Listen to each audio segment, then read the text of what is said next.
Hello, recruit, and welcome to Astroneer Academy 102, Hazards and Things That Want to Kill You. On the surface, the worlds of Astroneer can appear mostly harmless, just a fun little sandbox to run around and be a space person in. But there are numerous hazards scattered all throughout, just waiting to send you back to your shelter with an empty backpack. Today, we're going to look at all of the hazards and how to deal with them. Before we discuss all of the different ways an Astroneer can meet an untimely end, we should really talk about what to do when it happens to you, because it will happen to you at some point. As we discussed in Astroneer Academy 101, when an Astroneer dies, they're returned to the nearest shelter or shuttle. Anything that was in your backpack inventory is left behind on a backpack that is located where you died. Now, even if you're not certain where you were when you met your demise, don't panic. A large marker will appear at the location where you last died, helping you track it down and recover all of your items. Be careful though, because if you die again before you recover your items, the marker will move to the location of your most recent death, and the backpack that contained your items will disappear, scattering everything it was holding into the surrounding area. If an Astroneer dies while underground, things can become a bit more complicated. The markers showing the location of your backpack usually will not display above ground, and typically can only be spotted once you were underground and at the same cave depth as you were when that unfortunate event happened. This can make it pretty difficult to locate your backpack to recover any items you were carrying, so use extra caution when underground.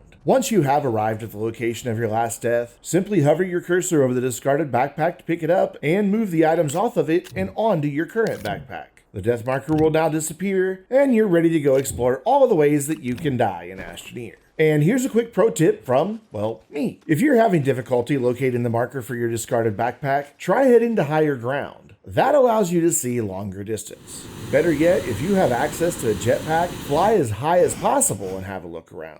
You can also try jumping into a shuttle and going up into orbit. The death markers are visible while in orbit around the planet you died on, and this might help you get an idea of what part of the planet you'll need to head to in order to recover any items that you were carrying. In Astroneer 101, you already learned that an Astroneer can suffocate to death, but that is far from the only way to die in Astroneer. You can also sustain fall damage that will cause injury. If you take too much fall damage in a short period of time, or if you just fall from a great enough height, you can die. Now, you might think it'd be easy enough to avoid fall damage, and you would be right, so long as you were always paying very close attention to your surroundings. But as you go running about looking for resources and generally exploring an Astroneer, it can be easy to become distracted. Next thing you know, you've fallen into a hole that someone dug earlier to get a bunch of compound. Or you could fall into a cave opening.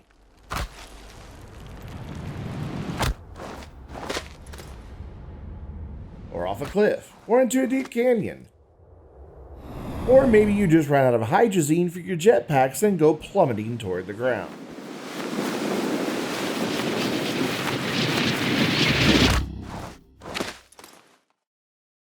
There are countless ways to suffer fall damage, so always pay close attention to your surroundings. If you suffer non-fatal fall damage, it's a good idea to take note of how severe your injuries are. As we discussed in Astroneer 101, the red border around the edges of your screen goes larger as the extent of your injuries increase. So if you have recently taken an unexpected tumble and you were lucky enough to survive, it's a good idea to just stop for a moment and recover. You will know that you're fully recovered once the red border at the edges of your screen has fully disappeared. Now you can continue on about your clumsy way. Beyond suffocation and fall damage, there are also a whole host of hostile plants scattered about each planet that can cause injury and even death. These can be broken down into two categories: defensive and offensive. Defensive plants will only cause injury when you come into direct contact with them. You can safely approach these, and as long as you don't get too close, you have nothing to worry about. Offensive plants, however, can cause greater injury, and they have a much larger range of attack. So let's take a quick look at each hostile plant in both categories. Now, I'm going to be showing you each plant twice. The first will be in creative mode with invincibility turned on, so that you can get a good look at each plant and their various attacks. And then we'll do it again in adventure mode, so you can see the extent of injury caused by each plant. Starting up with the defensive plants, we have the Bounce Vine.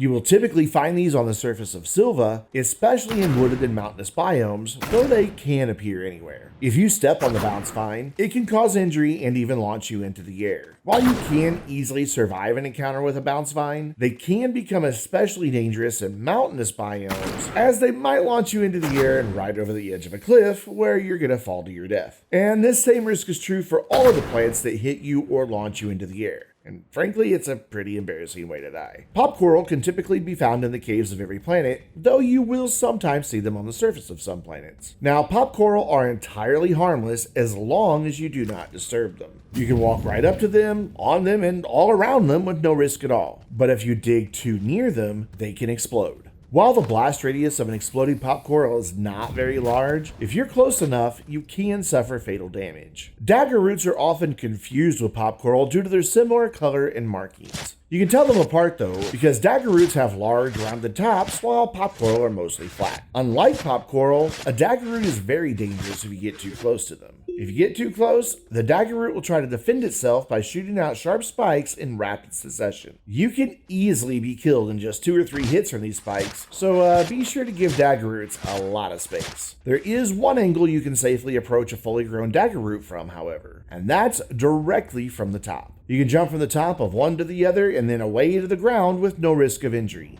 Just be sure that you're aiming far enough away when you decide it's time to jump to the ground. The Wiis Weed is my personal favorite hostile plant in Astroneer. I just think they're kind of cute. This bright yellow, round plant with a red membrane will begin to make a wheezing sound, and the red membrane will begin to inflate. If you get too close, they will very quickly puff up and then expel a very strong gust of wind that will knock you back quite a distance and even inflict a small amount of damage.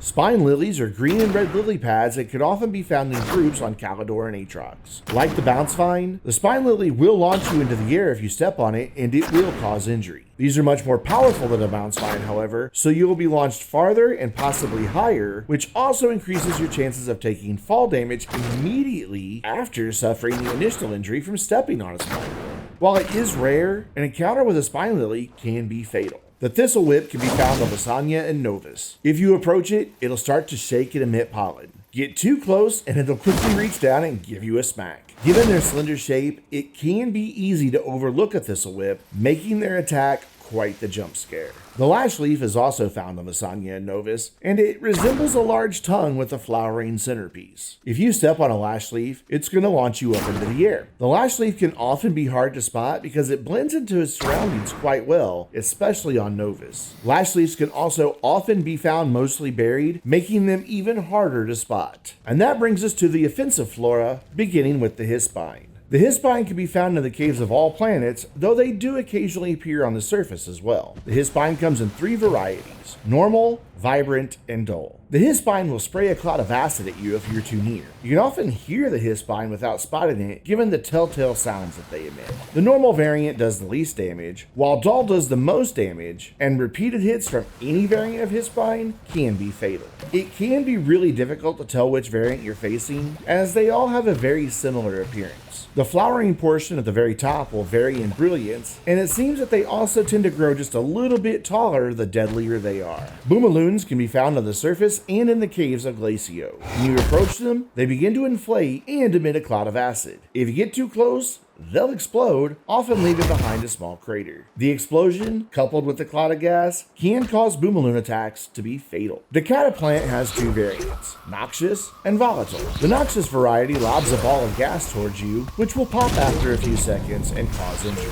The volatile Cataplant launches an explosive ball towards you, which explodes much quicker than the gas ball from the noxious variant. Cataplants continue to lob projectiles at you until you move away. The noxious variants can be found on Visanya and Novus, while the volatile variants can be found on Glacio and Aatrox, and they often appear in groups. The Attactus also has 2 variants, with the spiny appearing on Calidor and the volatile on Aatrox. If you get too close, the Attactus will start shooting projectiles at you. Spiny Attacti fire gas projectiles, while the volatile Attacti fire explosive projectiles. Either one can be deadly, but the volatile variant is especially nasty, as it can also destroy vehicles and other objects if they are near the explosion. Finally, we have what might be the most beautiful deadly plant in Astroneer, the Spew Flower. Found exclusively on Aatrox, spew flowers retract into themselves and spew poison all around until you're either dead or you run away. The elegant spew flower does lesser amounts of damage, while the poisonous gas from the Noxus variant will inflict a far greater amount of damage. No matter which plant you encounter, you can deal with them in one of two ways. You can either keep a safe distance and avoid them, or you can approach them and dig them up. Now, no plant will attack you if you're in a vehicle, so if your vehicle has a drill mounted on it, you can safely dig them up. If you're attempting to use your terrain tool on foot to dig up any plant,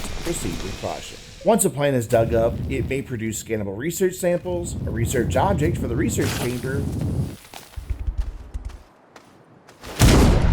or seeds. When planted, the seeds will grow over time into a mature plant. Some of these will resume attacking you once fully grown, though the offensive plants may produce mutant seeds. If you plant a mutant seed, these will not attack you when they're fully grown. And you're going to know that they're safe because the bright red coloring has been replaced with bright blue. Speaking of that red coloring, one thing you may have noticed about these plants is that they all have one thing in common. Some portion of them is glowing bright red as a warning for you to stay away. So if you are new to Astroneer and you're wondering if a particular plant might kill you or not, just look to see if any portion of it's glowing bright red. If it is, you need to avoid it or remove it. All the plants that we have discussed today can be a great source of research bites, but we'll cover that topic in Astroneer Academy 104, Research and Resources. If you find yourself hopelessly lost, fearful that you may never see your home again, there is one more way an Astroneer can die. On the last tab in the pause menu, there is an option to respawn at the starting shelter. There has been a bit of confusion around this particular item. I have seen it suggested that choosing this option will return you to the nearest shelter or shuttle, just like any other death in Astroneer. But in my experience, this is not the case. Instead, the game quite literally means your starting shelter